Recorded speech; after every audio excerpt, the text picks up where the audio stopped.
하나님의 이름에 대한 그 신학적인 논쟁이 있어요. 이제 가장 큰 논쟁 중 하나는 이제 소신의 수자들이 말한 겁니다. 여호와, 야훼라는 것은 이게 이제 이 그리스도의 그런 그 대사들로서 천사들 또 그 다양한 그런 피조물에게 전달할 수 있다. 심지어 이제 소신의 수 같은 경우는 예수님 그리스도도 단순한 피조물이라고 정하거든요. 근데 이제 신적 속성이 전달됐다는 거죠. 언제? 침례받을 때, 세례받을 때 이제 신적 속성이 전달됐다고 주장하는 겁니다. 그렇지만 이 신은 아니죠. 속성이 이제 커뮤니커블한, 그러니까 여호와라고 하는 이 본 이름 자체가 이게 그 하나님만 쓰는 게 아니라는 겁니다. 다른 피조물에게도 쓰여진다는 거예요. 여기에 대해서 나중에 제가 좀 더 자세히 얘기할게요. 그 다음에 이제 이 하나님의 다양한 이름은 하나님의 단순성과 단일성이 유배된다는 주장이 있는데 뭐 그런 건 아니라는 겁니다. 하나님은 오직 한 분이시지만 다양한 이름을 통해 자기를 드러내죠. 또한 하나님의 다양한 이름은 다양한 실체, 그냥 그 멀티네이처를 주장한다는 거예요. 이 말은 이제 다신론이 되는 거죠.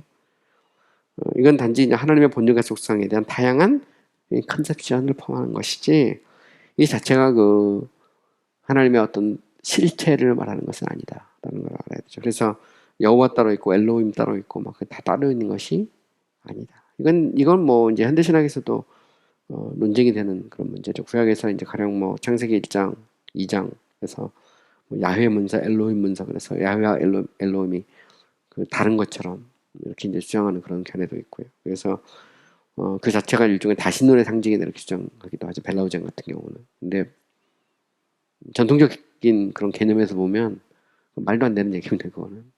왜냐면 이제 모형론적으로, 유비론적으로 하나님이 자기를 피조물에게 계시하실 때 다양한 이름을 통해서 자기가 누구인지를 드러낸 것이지 여러 개의 신이 있는데 그 신을 한 번은 야훼라고 신이 등장하고 한쪽에 또 엘로힘 신이 등장하고 그건 말도 안 되는 얘기다. 그건 결국 하나님의 그런 유니티, 원 에센스, 원 서브스턴스로서의 하나님에 대해서 도전하는 거거든요. 그거 다신론이죠, 그거는. 이런 이제 도전이 뭐 있는 거예요. 현대 신학에서도 얼마든지 우리가 볼 수 있는 거죠, 쉽게. 자, 이제 하나님의 다양한 이름들에 대해서 우리가 좀 본격적으로 생각을 해보려고 그래요. 첫 번째가 이제 소위 말하는 야훼, 여호와로 이제 우리말로 이제 번역이 되어 있고, 이 히브리어로는 이제 야훼죠. 그러니까 예흐바 이렇게 그대로 읽으면 야훼, 예흐바. 그래서 이제 보통 여호와라고 하는 말은 이제 하나님의 본질에 속한 이름으로 보죠. 하나님의 본질에 속한 이름으로 보는데 하나님은 이제 이름을 통해서 이미 제가 이야기한 건데 다른 같은 종류의 어떤 또 다른 신들이 있어서 구분하기 위해서 이름이 필요 없거든요. 근데 하나님은 자기를 여호와라는 이름을 주시죠. 야훼라는 이름을 주십니다. 우리가 출애굽기 3장 13에서 15절에 가면 이런 말씀이 나오죠. 그들이 내게 묻기를 그의 이름이 무엇이냐 하리니 내가 무엇이라고 그들에게 말하리까. 하나님이 모세에게 이르되 나는 스스로 있는 자니라. 또 이르시되 너는 이스라엘 자손에게 이르기를 스스로 있는 자가 나를 너에게 보내셨다 하라. 너희 조상 하나님 여호와 곧 아브라함의 하나님, 이삭의 하나님, 야곱의 하나님께서 나를 너에게 보내셨다 하라. 이는 나의 영원한 이름이요 대대로 기억할 나의 칭호. 여기 보면 하나님이 이름을 주시죠. 모세를 이스라엘 백성에게 보낼 때 누가 보냈냐? 스스로 있는 자가 보냈다. 이게 이제 여기 보면 이제 히브리어로 나오죠. 히브리어로 보면 아헤이바 그죠? 여기 보면 아쉘 아예하죠. 보면 아헤이아 아쉘 아헤이아인데 여기서 이제 우리가 여호와 야훼의 이제 어원이 이제 무엇이냐 여기에 대해서 이제 사실 이제 신학적인 논쟁이 있어요. 보통 보면 원래 이 예흐바라고 하는 것 자체가 전통적으로 보면 이제 이게 하야 플러스 하야 이 두 개가 이제 결합됐다고 보거든요. 이거는 이제 이미 이제 그 바로 나오면 스스로 있는 자와 똑같은 건데 I am that I am으로 번역되는 있음이거든요. 있음이 두 번 반복되는 것은 존재 그 자체라는 말이거든요. 그러니까 여호와라고 하는 건 뭐냐면 이 땅의 존재는 존재하기 위해서 또 다른 존재를 필요로 하는데 하나님의 존재 그 자체라는 말이거든요. 그러니까 여호와, 야훼라고 하는 말은 있음이 두 개가 결합됐다는 말입니다. 그래서 이 자체가 이제 그 하나님은 존재 그 자체고 셀프 이기천비이다. 그러니까 하나님은 자존하시는 분이다. 존재하기 위해서 또 다른 존재를 필요하지 않는다는 그런 의미죠. 그래서 이제 그 여호와라고 하는 이름 자체가 그 있음 그 자체, 존재 그 자체로서의 하나님을 의미한다는 겁니다. being itself로. 이거는 이제 신학에서 이제 굉장히 중요한 의미를 갖고 있어요. 이게 이제 그 아퀴나스의 신학에서도 보면 하나님이 누구냐 할 때 하나님은 여호와다라는 것은 하나님의 본질을 나타내는 그 프라파임이라고 하는데 본질을 나타내는 이름이라는 거예요. 한번 생각해 보세요. 이 땅의 모든 존재는 존재하기 위해서 또 다른 존재를 필요로 합니다. 그런데 이 아퀴나스적인 사고, 뭐 아리스토텔레스적인 사고도 마찬가지인데 만약에 신이 있다면 그 신은 존재하기 위해서 또 다른 존재를 필요로 하면 안 돼요. 그러면 신이 아니야. 그럼 담재태가 되거든요. 하나님은 신 그 자체야 돼요. 이거를 가장 잘 나타내는 이름이 뭐냐면 I am that I am. 난 스스로 있는 자라는 말이거든요. 있음이 두 번 반복되면서 존재 그 자체라는 말이거든요. 그러니까 야훼라는 것은 바로 여기서 나왔다고 보통 이제 그 생각을 하거든요. 야훼, 제흐바라는 것 자체가 I am이거든요. 나는 있다 말이죠. 있다. 나는 존재 그 자체로서의 하나님을 의미한다는 거죠. 그죠? 그래서 이걸 보통 이제 아도나이라고 보통 그 읽기도 하고 그 테트라그라마톤이라고 해서 아예 발음을 안 하거든요. 유대인들은 보면 그 야훼가 나올 때마다 어떻게 감히 하나님의 이름을 사람이 부르냐 그래서 이제 부르지도 않죠. 근데 어쨌든 보면 여호와라는 것 자체가 있음 존재 그 자체를 나타내는 하나님의 본질에 대한 이름이거든요. 근데 이게 그 이제 아퀴나스 같은 사람들이 이렇게 볼 때 굉장히 놀라운 거예요. 보면 아리스토텔레스 철학에서 신이 있다면 그 신의 형상 그 자체가 존재 그 자체야 되거든요. 근데 성경에 보면 하나님은 나를 야훼, 나는 스스로 있냐 존재. 그러니까 내가 존재하기 위해서 다른 존재가 필요 없다는 말이거든요. 이 말은 나는 존재 그 자체고 존재 원천이란 말이거든요.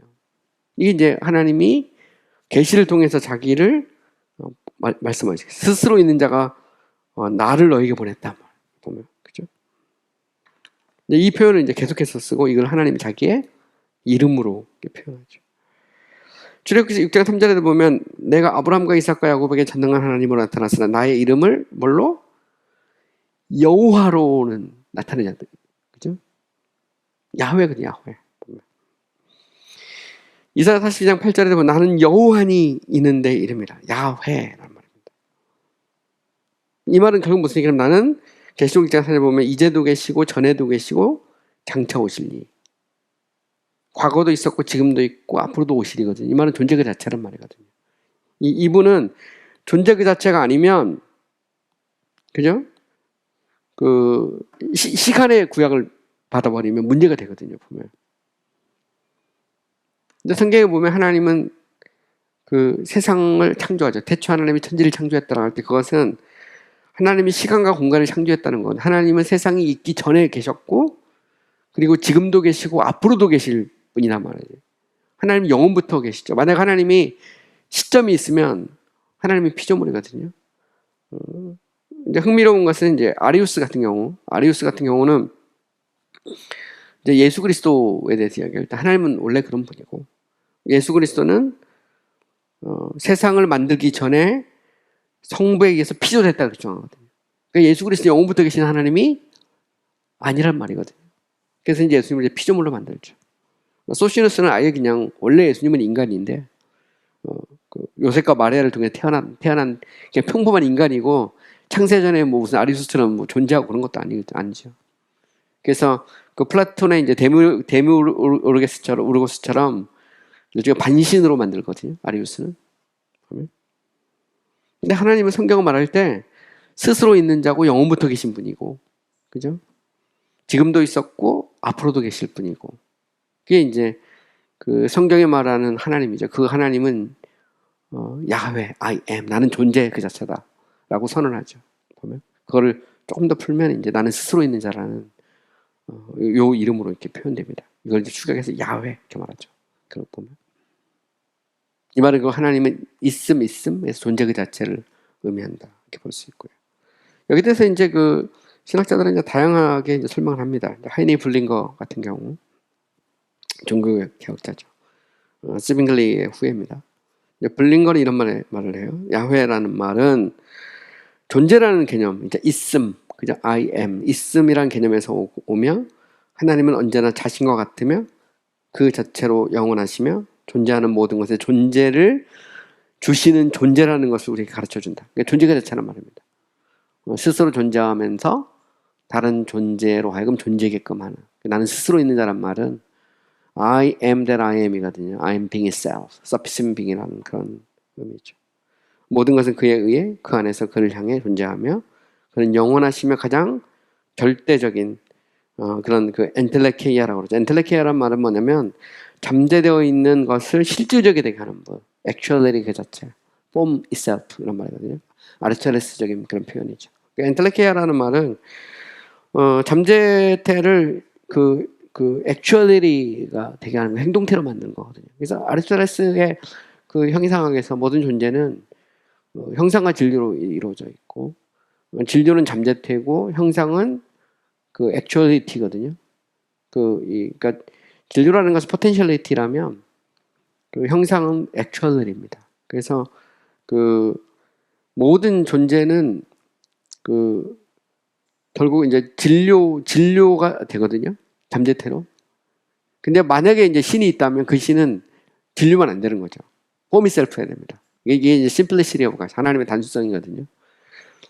이게 이제 굉장히 중요한 개념이에요. 이거는 이제 교부들에게도 나오고 이미 아케나스에게도 당연히 나오고, 이거는 뭐 종교학자들이나 개신교 신학자들에게 있어서도 계속 나오는 개념입니다. 그러니까 아리스토텔레스의 철학에서는 하나님이 존재 그 자체, 형상 그 자체가 아니면 신이 아니에요. 그거는 보면. 근데 형상 그 자체가 되려면 그 신은 완전해야 됩니다. 불완전하면 잠재태가 갖게 돼. 메타가 되면 진료가 돼 버리죠. 보면. 그러니까 엔텔레케아가 안 돼. 보면. 그러니까 블링거의 개념에서도 신은 존재 그 자체고 엔텔레케아인 거죠. 그러니까 포텐셜리티를 액츄얼리티로 바꾸는 분이 되는 거. 그러니까 이러려면 완전해야 되는데 그거를 보여주는 성경의 이름이 뭐냐? 야훼고 나는 스스로 있는 자다. 나를 여호와라고 해라. 라고 하는 바로 이 이름 속에 들어있는 거죠. 그래서 이 야훼라는 말을 하나님의 본질에 속한 이름으로 본 거예요. 이게 프라파네임이라고 하거든요. 하나님이 자기가 누구인지, 그리고 이 이름은 어떤 피조물에게도 줄 수 없다. Incommunicable name이거든요. 근데 소시누스는 이 이름을 피조물에게 줄 수 있다고 생각한 겁니다. 피조물도 신이 되는 거죠. 어떻게 보면. 그죠? 피터마타 버밍글리 같은 경우는 종교개혁자입니다. 버밍글리 이런 얘기합니다. 이 이름은 오직 하나님에게만 속하며 하나님은 모든 것이 그에게 의존하며 그들이 그의 능력과 도움이 없이는 존재할 수 없는 방식으로 존재하시는 존재이기 때문이다. 그러니까 이 이름은 오직 하나님에게만 속하는 이름이죠. 그리고 하나님은 말 그대로 존재 그 자체입니다. 모든 존재는 바로 이 존재에서부터 나오죠. 그리고 이 존재에게로부터 돌아가고, 하나님은 바로 그 존재 그 자체, 그죠? being itself. 하나님은 존재 그 자체라는 겁니다. 이게 I am that I am 속에 들어있는 거예요. 나는 스스로 존재하는 자다. 여기서 하야라는 있음이 두 번 반복되는 거죠. 이건 이제 철학에서는 존재라고 보통 표현하는데, 놀라운 것은 그 히브리 문헌 성경에 그 하나님은 자기를 존재 그 자체로 표현하고 있는 거죠. 그게 야훼예요, 야훼. 그게 이제 그 스스로 있는 자라는 그런 표현이죠. 칼빈은 이제 이런 얘기를 합니다. 이 단어는 히브리어로 미래 시제지만 현재와 똑같은 힘을 가지고 있대. 되게 재밌는 것은 원래 잘 보시면 다시 조금만 들어가 볼게요. 원래 스스로 있는 자라고 할 때 여기에서 보면요, 원래 이제 하야라는 게 있음이란 말이고, 여기 보면 알레프라는 단어가 하나 이렇게 붙어 있어요. 알레프 이렇게. 요건 미래 시제를 말합니다. 미래 시제.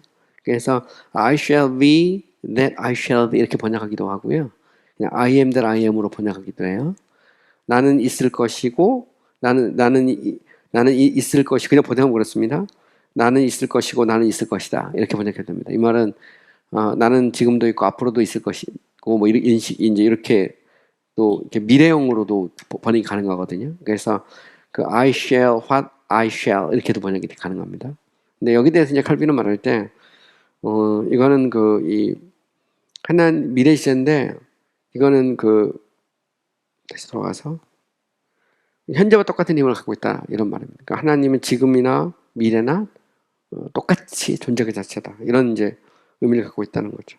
하나님은 오직 자신에게 신적 영광을 돌리며 그는 영원하시고 하나님의 이 하나이시고 유일하신 존재는 모든 상상할 수 있는 존재들을 흡수하며 동시에 모든 것의 최고의 권세와 통치는 그에게 속해 있으며 하늘과 땅에 있는 것이 그의 뜻에서 그의 존재란 본질은 진실로 존재하시는 이 한 분에서 나오며 모든 권세가 그에게서 나오고 자신의 탁월함으로 모든 것을 유지하시고 그것들을 자신의 뜻에 따라 다스리신다. 이 이름은 하나님의 이름이며 따라서는 어떤 존재에게 전달될 수 없는 유일한 이름이다. 규정하지. 이 말은 이 야훼라는 말, 이 여호와라는 이름 속에 하나님은 어떤 분인지가 들어있는데 하나님은 존재 그 자체고 모든 것의 원인이라는 거죠. 그리고 이 땅에 있는 모든 건 하나님의 뜻에 의해서 움직입니다. 만약 하나님의 뜻에 움직이지 않고 피조물의 뜻에 의해서 하나님이 움직이면 그 순간 하나님은 잠재태가 돼요. 진료가 됩니다. 이게 이제 아리스토텔레스의 형이상학이 갖고 있는 힘이에요. 보면. 그러니까 신이 있다면 완전하지 않으면 신이 아니에요. 왜? 그럼 또 다른 게 있어야 되거든. 그러니까 이 땅에 있는 모든 것이 하나님의 주권에 의해서 움직여지지 않잖아요. 피조물에 의해서 신이 자신의 뜻을 꺾거나 타협하잖아요. 그러면 그 순간 하나님이 뭐가 돼요? 잠재태가 돼요. 진료가 돼요. 그럼 하나님의 심플리시티가 깨져버려요. 그러니까 하나님은 완전하지 않아요. 불완전한 존재라는 거거든요. 이게 이제 이 속에 이제 형이상학이나 철학적 사유가 같이 맞물려 있는 거죠. 근데 놀라운 건 성경은 하나님은 나는 스스로 있는 자다. 이제 이런 표현을 쓰고 있는 거예요. 나는 야훼다. 이 말은 나는 존재 그 자체고 모든 것이 존재하게끔 하는 존재란 말이죠. 더 놀라운 건 뭐냐면 하나님은 나는 영이다 그럽니다. 영. 그죠? 영이란 말은 메타가 아니란 말이거든요. 영이란 말은 나는 형상 그 자체란 말입니다. 폼. 그죠? 또 되게 재밌는 것도 있어요. 하나님이 사람을 만들 때 자기 형상대로 만듭니다. 뭔가 이미지대로. 그러니까 이 오래된 그 구약의 문헌 속에 그잖아요. 창세기, 출애굽기 이 오래된 문헌 속에 그 철학자들이 그토록 고민하고 또 고민하고 또 고민해서 만들어낸 것이 이 속에 놀랍게 선언이 돼 있어요. 이걸 누가 본 거냐면 아퀴나스가 본 거예요. 아리스토텔레스 철학이 부흥하면서 13세기에 이게 뭐지? 그죠? 그동안에 묻혀있던 거 보면서 아비케나나 이런 사람들이 이제 원래 아랍 신학자인데 아리스토텔레스의 철학을 부흥시키거든요. 그 전에 이미 어거스틴이나 교부들은 이미 그걸 받고 다시 13세기에 이제 아퀴나스 같은 경우는 읽다가 이게 뭐지? 이게 뭐지? 깜짝 놀란 거죠. 성경은 이미 선언하고 있거든요. 하나님이 영이다. 하나님이 영이라는 말은 나중에 제가 좀 더 얘기하겠지만 하나님은 진료가 아니란 말이에요. 하나님이 폼미셀프거든요. 아리스토텔레스는 인간의 철학적 사유를 통해 도달한 거고 거기까지.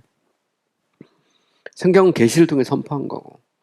존재 그 자체라는 말도 마찬가지예요. I am that I am 이란 말도 나는 스스로 있는 자다 라는 거, 나는 여호와, 야훼다라는 것도 이미 그 속에 들어있어요. 이게 되게 놀라운 거예요. 그래서 이거를 이제 하나님의 프라프 네임이라고 그러는 거예요. 본질에 속한 네임이고 이 이름은 어떤 피조물에게도 줄 수 없는 이름이고 하나님의 이름을 통해 자기가 누구인지를 명확하게 선언하고 있단 말이죠. 히람 장키 같은 이런 말 합니다. 이 이름은 아버지와 아들과 성령의 충만한 신성을 나타내는 이름이며 오직 아버지만의 이름이 아니다. 되게 놀라운 건 이 야훼라는 말을 성령에게도 아들에게도 쓰고 있다는 말이죠. 이게 이제 예수님이 이제 이거 썼다가 신성모독죄로 걸리잖아요. 보면 그걸 십자가에 못 박은 게 그겁니다. 저가 인간이면 스스로 하나님이라고 한다. 이게 이제 예수님이 십자가에 못 박히신 죽으신 이유거든요. 근데 예수님이 하나님이 아니면 예수님은 인간의 죄를 대신할 수 없어요. 하나님만이 인간의 죄를 대신할 수 있거든요. 인간의 죄를 용서할 수 있고, 그죠? 오직 하나님만이, 그죠? 피조물이 뭐 다른 사람을 위해서 죽어도 그건 그냥 의로운 죽음일 뿐입니다. 구원을 할 수는 없는 거죠. 근데 하나님이신 그분이 왜 똑같은 사람이 돼서 십자가를 지신 겁니다. 그래서 예수 그리스도가 하나님이 아니면 우리가 영생을 얻을 수 없죠. 그걸 요한복음에서는 계속 다양한 각도로 요한은 얘기하고 있는 거거든요. 사실 보면 뭐 요즘 그러잖아요. 이제 교회에 처음 가면 제일 먼저 요한복음을 읽으라 그러는데 사실 가장 어려운 책이고 신학적인 책이죠. 보면 읽을수록 이게 이제 그 난해하고 신비로운 책이 요한복음인데, 한마디로 말하면 이제 요한은 말하죠. 요한은 예수가 하나님의 아들이 있고 그를 믿는 자에게 생명이 있음을 알게 하기 위해서 내가 이 책을 쓴다. 요한은 끝없이 예수가 하나님의 아들이라는 사실을 증명하죠. 그걸 계속 보여줍니다. 기적을 통해서, 논쟁을 통해서, 하여튼 계속 증거하죠. 이제 히름 장키 같은 경우는 이제 그 여호와라는 이름은 아버지와 아들과 성령에게 준다. 근데 이제 되게 재밌는 건 그렇죠. 소시누스는 예수 그리스도께 이 이름이 적용되는데, 이때 이제 이 여호와라는 이름은 인커뮤니커블한 게 아니라 커뮤니커블한 이름이 생성하죠. 근데 사실 그 자체가 되게 웃기는 말이죠. 왜냐면 여호와란 말이 스스로 있는 자라는 말인데, 예수님이 피조물인데 피조물에게 그 이름을 줄 수 있습니까? 그 자체가 넌센스예요. 넌센스. 그 자체가. 근데 예수님에게 그 이름을 쓰거든요. 나와 아버지는 하나다. 그죠? 요한은 이 말씀이 곧 하나님이다. 그죠? 이 하나님을 교훈이 있었죠.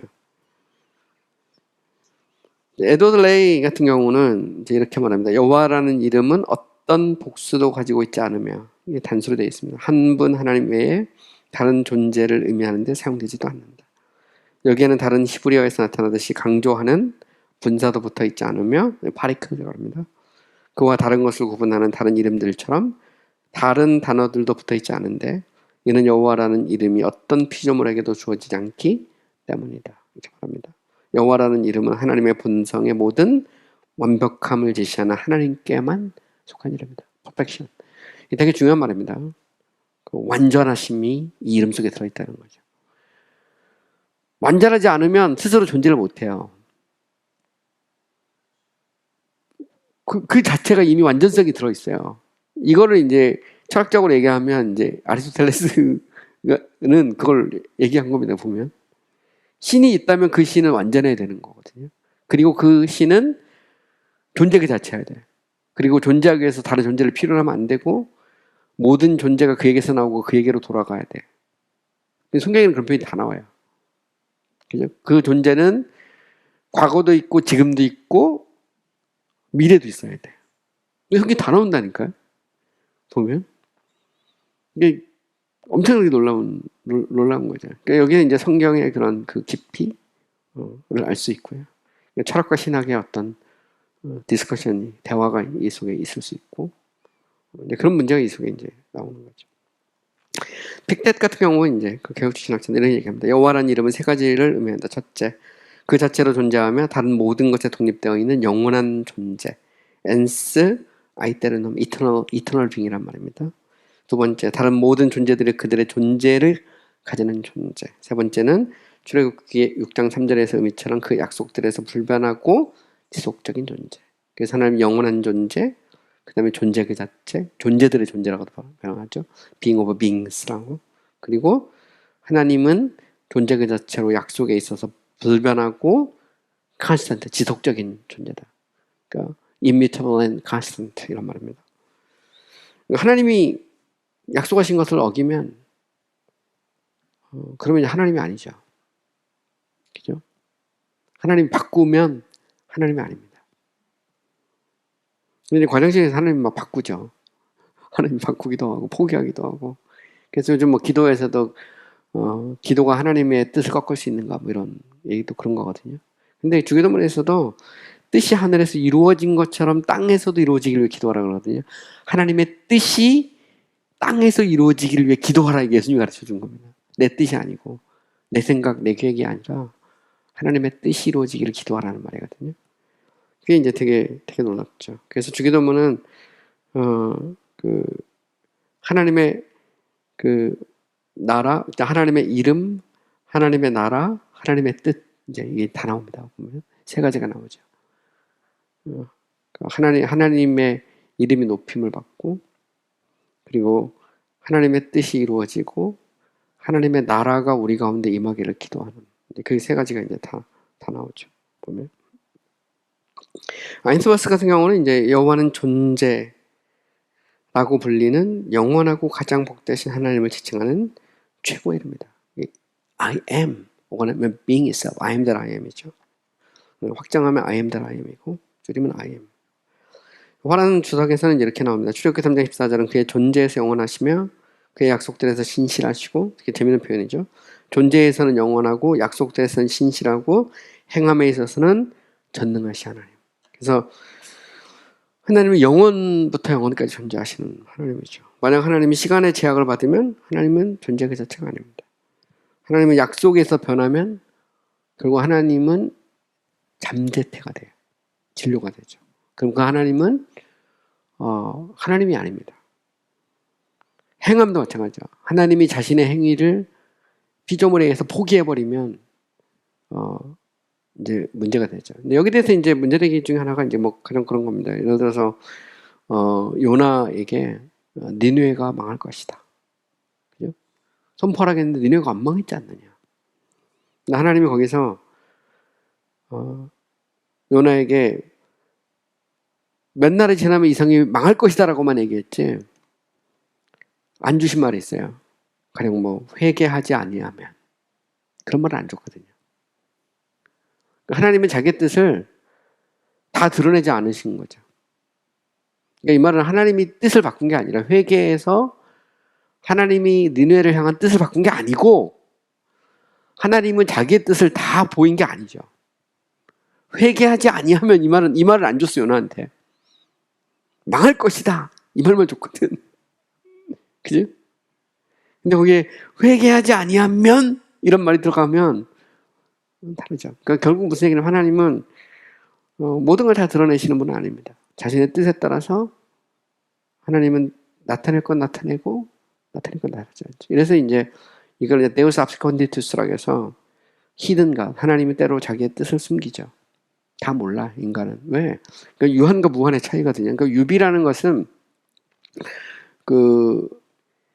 이게 이제 똑같은 게 아니에요. 그러니까 not univocal, not equivocal, but similar거든요. 그러니까 이 말은 유한과 무한의 존재 차이를 이미 전제하고 있는 겁니다. 거기에 모형적이라는 것 자체가 그 한계를 전제하는 거예요. 근데 모형을 했으면 모형은 실체가 없으면 그 의미가 사라져요. 항상 보면 그죠? 애벌레는 나비가 되면 더 이상 소용 없습니다. 그죠? 꽃은 열매를 맺으면 꽃은 더 이상 의미가 없어요. 구약에 나오는 예수 그리스도에 대한 모형은 그리스도가 오셨기 때문에 더 이상 의미가 없어요. 더 이상 우리가 양잡고 소잡고 뭐 필요가 없죠. 왜?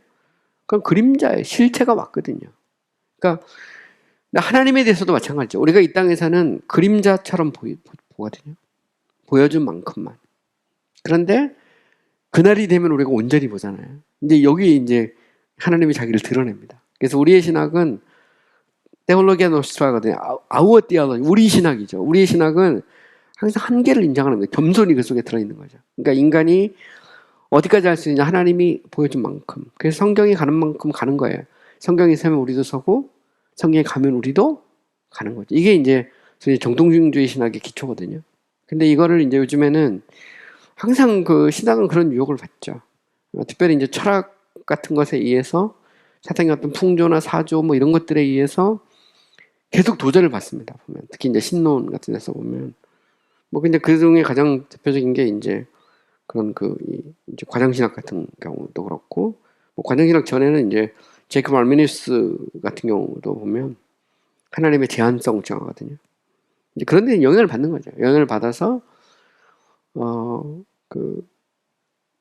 이제 도전을 계속 받아요. 보면 자체가. 나중에 제가 이제 알미니우스에 대해서 좀 더 얘기할 건데 알미니우스는 이제 그런 얘기를 하죠. 원래 하나님은 완전한데 세상을 만드는 순간 하나님이 세상에 의해서 피조물인 인간에 의해서 자기를 제한하기로 하셨다는 거죠. 그래서 하나님은 더 이상 자신이 원하는 대로 할 수 없는 그러니까 자신의 전지성, 전능성, 영원성, 편재성을 하나님이 피조물인 인간에 의해서 형이상학적으로 본질적으로 자기를 제한한다는 거예요. 특히 인간의 자유지 때문에. 그게 알미니스의 신관이거든요. 그래서 이걸 이제 알미니스는 창조의 신학이라고 표현합니다. Theology of Creation. 그러니까 세상을 만들기로 작정하는 순간 신은 자기를 제약하기로 형이상학적으로 본질적으로 존재론적으로 제약했다는 겁니다. 제약했다. 야훼가 야훼를 포기한 거예요. 이게 되게 재밌는 표현이죠. 야훼가 야훼를 포기하는 겁니다. 그러니까 여호와 하나님이기를 포기하는 거죠. 그럼 여기로 우리 두 가지 질문을 할 수 있어요. 첫 번째는 과연 하나님이 자기를 포기할 수 있느냐? 그러니까 존재 그 자체이신 그분이 존재 그 자체임을 포기하고, 그죠? 진료가 될 수 있느냐? 아리스토텔레스 지금 표현으로. 형상 그 자체를 포기하고, 영이신 그분이. 또 하나는, 과연 그러면 그분이 과연 진짜 신이냐? 이 말이죠. 완벽함을 포기한 신이 과연 신이냐? 야훼이기를 포기한 신이 과연 신이냐? 이런 질문이 바로 따라서 나오죠. 이게 이제 굉장히 고민이 되는 지점이에요. 멀린스나 W.T. 카너,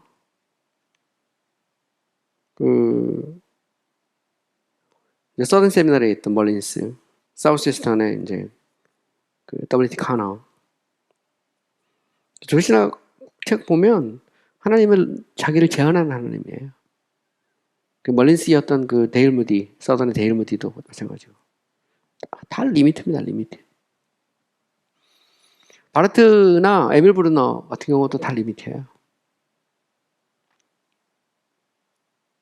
이제 고민을 해봐야죠. 침례교 신학이 무엇이냐 할 때. 흥미로운 건 침례교 신학은 특침례교 신앙 고백서나 나중에 이제 일반 침례교회도 보면 스탠드 컨페션 만들거든요. 거기 보면 하나님은 완전하신 하나님입니다. 하나님은 simple and perfect being이죠. 침례교인들은 완전하신 하나님을 포기하지 않았어요. 정통주의 신학에서. 그 정통주의 신학에 서 있는 거거든요. 이게 올소스 같은 올소스. 물론 현대 신학자 중에 그런 사람도 있죠. 멀린스도 그렇게 했고 카너도 그랬고 제가 미국에 있을 때 가르쳤던 조선신학자 두 사람도 다 하나님의 리미트 주장했거든요. 둘 다. 근데 저는 그걸 받아들이기가 힘들었어요. 솔직히 말해서 수업할 때. 말도 안 되는 얘기였고 귀신 신하라 까먹는 소리다. 그 자체가 말이 안 돼요. 말이. 그 이름이 야훼라는 이 I am that I am이라는 나는 스스로 있는 자라는 말 속에 들어있어요. 이게 하나님의 본질에 속한 이름이 이거는 바꿀 수도 없고 피조물에게 전달할 수도 없는 이름이거든요. 근데 이게 이제 이 속에 그런 이제 신학적 논쟁이 이 속에 사실 들어있는 거죠. 밀센 같은 거 이런 말인데 이 이름은 하나님의 영원한 영원성과 독립성을 의미하며 따라서 모든 피조물을 존재하게 하는 그 인과성과 효율성을 의미한다. 여기 보면 라틴어인데요. Quantenus Deus independentur per se exist 하면 per se는 itself입니다. 그 자체로 독립적으로 존재한다. 이 말이에요. 존재하기 위해서 또 다른 존재를 필요하지 않는다는 그런 해석입니다. 보면. 하나님은 존재하기 또 다른 존재를 필요하지 않아요. 만약에 필요로 하면 그 하나님은 완전하신 하나님이 아닙니다. 그 또 다른 존재가 신이 돼야 돼. 또 다른 신이 필요한 거죠. 그러니까 신이 피조물에 의해서 자기를 제한하기로 결정하는 순간 신이 아니에요. 이게 문제가 있어. 적어도 이 아리스토텔레스 철학에 의하면 신이 아니야. 그렇다는 거죠. 신학적으로도 마찬가지죠. 야훼는 자기를 포기한 적이 없어요. 여호와 하나님이 자기의 존재를 포기했다는 게 성경에 보면 이제 대표적인 예를 드는 게 뭐 요나 같은 그런 거거든요. 하나님이 생각을 바꿨다. 생각을 해봐요. 과연 그게 그런 의미냐 말이죠. 이제 그런 거를 이제 우리가 생각을 해봐야 되죠. 그래서 이제 성경을 해석할 때 여기서 이제 소위 말하는 이제 이제 신앙의 유비, 아날로기아 피데이가 나오는 겁니다.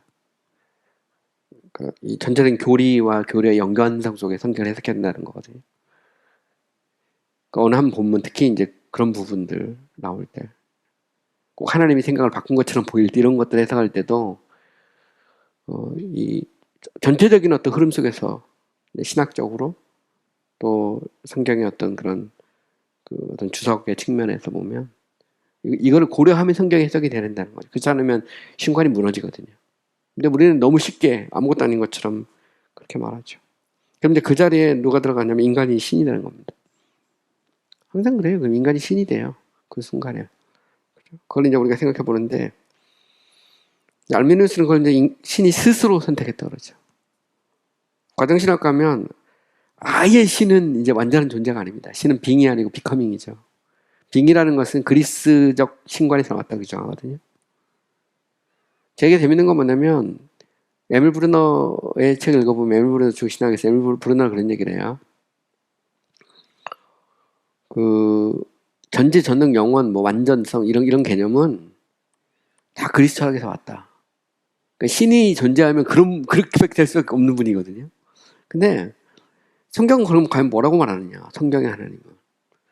성경의 하나님은 존재 그 자체냐? 아니면 하나님은 상성?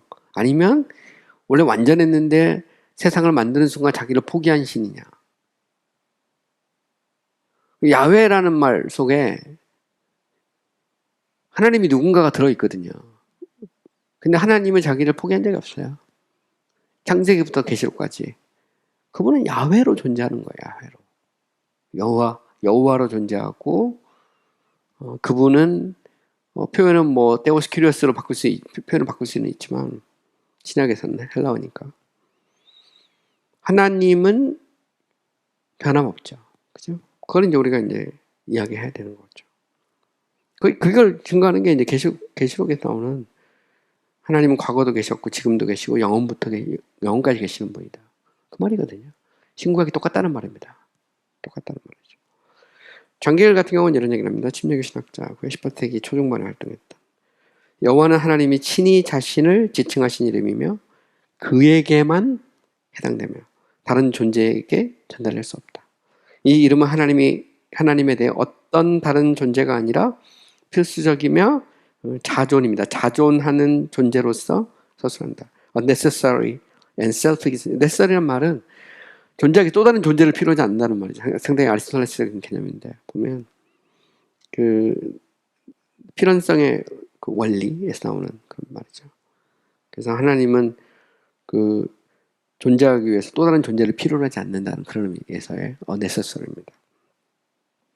이 이름은 모든 시제, 과거, 현재, 미래를 의미하며, 그죠? 사도 요한은 지금도 계시고 과거에도 계셨고 앞으로도 계실 분으로 표현한다. 이게 이제 우리가 이 부분을 생각해 봐야 되죠. 이 이름은 존재를 의미하는 하야 혹은 아니면 하바, 하바 혹은 하야에서 온 것이며 필수적이며 자존하시는 necessary and self-existing입니다. 하나님의 본질을 나타낸다. 그래서 야훼라는 말 자체가 이제 하야의 합성으로 보거든요. 왜냐면 그 스스로 있는 자를 펼치면 하야 있음입니다. 그거를 하나로 합치면 그렇게 되는 거예요. 그래서 하나님은 본질적이며 필수적인 존재로 존재하시는데 이것은 다른 어떤 존재에도 표현될 수 없다. 피조물을 하나님의 자의적인 뜻에 따라 피조물은 하나님의 자의적인 뜻에 따라 존재한다. 이 말은 하나님의 arbitrary will에 의해서 존재한다는. 피조물은 하나님이 만들어도 되고 안 만들어도 돼요. 이게 이제 되게 재밌습니다.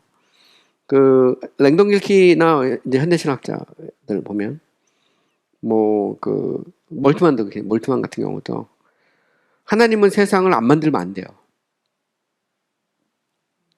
그러니까 하나님의 arbitrary will에서 만들어진 게 아니고 세상은 하나님은 성부, 성자, 성령이 사랑의 몰트만 읽어보면 사랑의 존재로 존재하는데 하나님은 이 사랑을 실현하기 위해서 반드시 피조물을 만들어낸다는 거예요. 세상을 만들고 인간을 만들어낸다. 여기서 필연성을 정하거든요. 하나님의 프리덤이 아니고 하나님의 존재 그 자체를 부인하는 거죠. 보면. 근데 정통신학에서 하나님이 세상을 만들어도 되고 안 만들어도 돼요. 하나님은 사랑 그 자체거든요. 삼일체 안에. 나중에 제가 이제 하나님의 사랑에 대해 얘기할 때 좀 더 얘기할 건데 이 사랑이라는 것도 그래요. 만약 하나님이 유일신이잖아요. 삼위로 존재하지 않으면 하나님은 나르시소스적인 존재가 돼요. 사랑의 대상이 없어요. 그러면 하나님은 세상을 만들지 않을 수 없어요. 이 사랑의 문제를 해결하기 위해서.